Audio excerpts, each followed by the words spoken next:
Assalamualaikum warahmatullahi wabarakatuh. Halo teman-teman Teh Fajar, apa kabar Anda?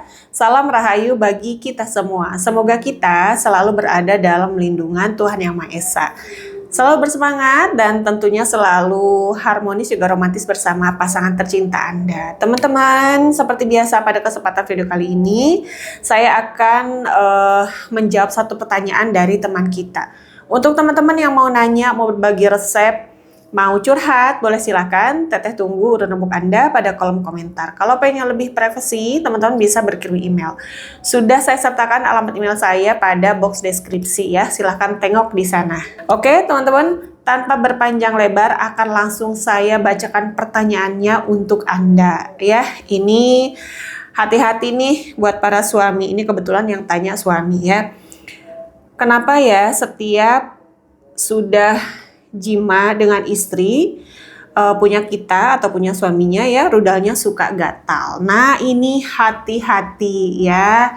Nah untuk para suami dan istri tentunya ya, punten ketika Anda selesai melakukan jima segera dibasuh. Entah itu suaminya, entah itu istrinya, segera ke toilet dan membasuh gitu ya. Satu, menjaga kebersihan. Dua, juga supaya nggak risih gitu ya. Dan untuk perempuan, saya sarankan pipis ya. Jadi bukan hanya dibasuh, tapi Anda harus buang air kecil juga. Nah, terkait dengan pertanyaan Anda, kok bisa gatal? Oke ya, Teteh akan jabarkan satu persatu ya. Tapi Anda nggak usah khawatir, oke? Cukup Anda lihat benar nggak saya ada di poin-poin yang nanti saya sampaikan. Nah, teman-teman, kenapa bisa gatal? Kemungkinan yang pertama iritasi ya. Jadi si dinding atau kulit rudal Anda ini teriritasi karena gesekan. Kemungkinan pelumasnya kurang ya. Punten mungkin punya istri Anda ini kering, boleh Anda pakai pelumas buatan ya. Atau yang kedua, Anda mainnya terlalu kasar sehingga gesekannya ini terlalu keras sehingga menimbulkan iritasi ataupun lecet dan menjadi gatal. Oke, coba Anda perhatikan itu ya. Mainnya lembut aja dan pastikan istri Anda sudah benar-benar on ya, sudah basah. Lalu yang kedua, hati-hati infeksi jamur. Oke. Kalau rasanya gatal banget, terus kemerahan, atau ada cairan pada rudalnya, ini hati-hati ya. Ini bisa jadi jamur. Oke, coba Anda perhatikan ya di area rudal Anda. Lalu yang ketiga, hati-hati infeksi bakteri. Nauzubillah min dzalik. Takutnya ada gonore ataupun chlamydia ya. Jadi itu merupakan infeksi bakteri yang ditularkan melalui hubungan ya. Jadi hati-hati. Makanya lakukan jima hanya dengan pasangan yang halal. Oke, jangan coba-coba jajan, jangan coba-coba ya. Khawatir Anda terinfeksi, punten ya, jamur, kasihan nanti pasangan Anda. Gejalanya kayak apa Teh atau apa yang dirasa? Pertama gatal, kemerahan dan keluar cairan. Oke, dari punten rudal Anda. Lalu Teteh saya tuh nggak ada penyakit Teh, semuanya aman. Oke, coba cek apakah pada saat jima punten Anda memakai pelumas buatan ya ataupun KON DOM sarung ya yang menyebabkan alergi. Bisa jadi gatal ya, entah itu pada suaminya, entah itu pada istrinya. Selanjutnya, kenapa bisa bikin gatal? Kemungkinan nauzubillah min dzalik kena penyakit menular. Ya yang ditularkan melalui hubungan jima ya. Lalu perhatikan juga kondisi kulit Anda, khawatir eksim ataupun psoriasis. Oke, nah ini juga menyebabkan gatal. Nah, kalau gatalnya terus berlanjut gitu ya, berhari-hari, segera Anda kontrol atau check up ke dokter, jangan malu ya, ke dokter spesialis kulit dan kelamin ya, SPKK. Silakan, tapi kalau gatalnya cuma pada saat itu saja, lalu nanti dibasuh ternyata gatalnya hilang, tidak usah, tidak apa-apa, mungkin karena iritasi atau apa ya. Tapi kalau gatalnya terus berlanjut, saya sarankan Anda segera konsultasi ke dokter untuk mendapatkan obat ataupun terapi lebih lanjut ya. Teman-teman, Teteh punya informasi menarik buat teman-teman semua. Untuk para suami yang mainnya ini nggak lama, terus baru nempel udah keluar, udah gitu staminanya loyo, lemah gitu ya, tegaknya juga nggak sempurna. Nih, Teteh punya madu perkasa by Teh Fajar, oke?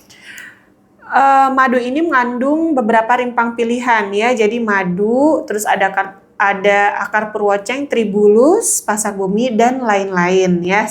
Ini beberapa rimpang untuk dongkrak stamina para lelaki di atas ranjang ya. Cara minumnya, minum 1-2 sendok makan 1 jam sebelum Anda melakukan jima bersama pasangan Anda ya. Ini sudah banyak testimoni pengguna madu ini yang mampir di admin Teteh. Terima kasih, alhamdulillah, semoga Anda selalu berbahagia bersama pasangan Anda ya. Ini tidak diminum harian, oke? Minum ketika Anda membutuhkan saja. Ketika kondisi stamina Anda sedang tidak oke, baru Anda minum ini. Kalau untuk harian, boleh madu yang tanpa tambahan apapun, oke? Kalau ini khusus ketika Anda mau jima staminanya kurang oke. Kalau mau jima tapi stamina Andanya oke nih, Anda pede, nggak usah minum apa-apa. Madu ini nggak usah diminum ya, ini hanya sesekali saja. Fungsinya juga apa? Supaya pikiran Anda itu tidak tergantung pada apapun, entah itu pada madu, obat ataupun herbal-herbal apapun. Jadi Andanya pede, oh saya pede nih gitu ya. Walaupun pada dasarnya laki-laki akan lebih cepat keluar ketika kondisinya sedang lelah, sedang banyak pikiran gitu ya. Ini sangat wajar sekali, oke? Informasi lebih lanjut mengenai madu ini teman-teman bisa dapatkan di box deskripsi. Sudah saya sertakan di situ nomor admin yang bisa Anda hubungi untuk tanya-tanya mengenai produk ini ya. Kopi juga ada ya. Kopi rempah lelaki by Teh Fajar. Ada yang level 1, ada kopi jahe, lalu ada kopi rempah lelaki level 2. Bedanya apa Teh level 1 sama level 2? Kalau level 1 ini ada keningarnya atau kayu manis. Kalau ini nggak ada ya. Jadi level 1 ini kandungannya ada kayu manis, kapulaga, lada hitam, jahe merah, dan kopinya ini dari kopi hijau ya. Kopi hijau dari Banyuwangi. Kalau yang level 2 ini tanpa kayu manis. Jadi hanya kapulaga, lada hitam, jahe merah. Oke. Ini bagus ya untuk yang penderita diabetes.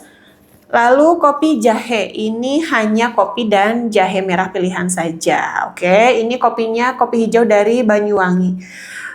Kadar kafeinnya ini lebih tinggi, rasanya juga lebih asam ya. Jadi benar-benar kopinya itu nendang teman-teman. Ini bagus untuk mereka yang bekerja pada shift malam atau malam hari supaya lebih fokus, supaya nggak ngantuk.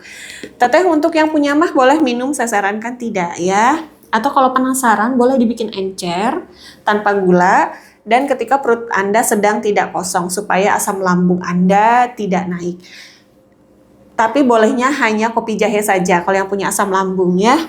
Kopi level 1 dan level 2 jangan, karena Teteh juga punya asam lambung ya. Punya mah kopi jahe Teteh nggak masalah. Ketika Teteh nyoba yang level 1, aduh langsung asam lambung Teteh naik ya. Jadi untuk yang punya asam lambung tidak disarankan, kopi apapun tidak disarankan ya, yang punya mah ataupun asam lambung tinggi. Tapi kalau mau coba silahkan yang kopi jahe dan dibikin encer, oke? Teman-teman, sekian dari saya. Semoga apa yang saya sampaikan bermanfaat bagi Anda semua. Yang mau nanya boleh silakan, Teteh tunggu pertanyaan Anda, urut rembuk Anda pada kolom komentar ya. Oke teman-teman, sekian dari saya. Wallahu a'lam bishawab. Wassalamualaikum warahmatullahi wabarakatuh.